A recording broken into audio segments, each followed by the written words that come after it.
বরফ গড়া নদী লিখেছেন জহির রায়হান।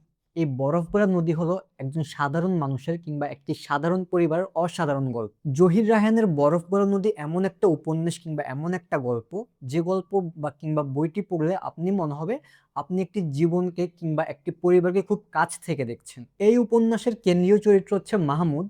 আর এই মাহমুদ হলো একজন স্বপ্নবাজ তরুণ, যার জীবনে আছে বড় হওয়ার আকাঙ্ক্ষা, ভালোবাসা এবং পরিবারের প্রতি দায়িত্ব। কিন্তু তার এই স্বপ্নের মধ্যে বাধা হয়ে দাঁড়ায় অর্থনৈতিক সংকট এবং সামাজিক বাস্তবতা। এই মাহমুদ চরিত্রটি এতটাই বাস্তব যে অনেক পাঠক এই বইটি পড়তে গিয়ে নিজের জীবনের সাথে মিলিয়ে ফেলে। অন্যদিকে লিলি চরিত্রটি এই উপন্যাসে একটা কোমলতা নিয়ে আসে। সে মাহমুদের জীবনে আশা, ভালোবাসা এবং শান্তির প্রতীক হিসেবে কাজ করে। তাদের সম্পর্কটা শুধুমাত্র প্রেমের নয়, তাদের সম্পর্কটা হলো একটি অনিশ্চয়তার ভবিষ্যতের দিকে যাত্রা। উপন্যাসের আরেকটি গুরুত্বপূর্ণ চরিত্র হচ্ছে মরিয়ম।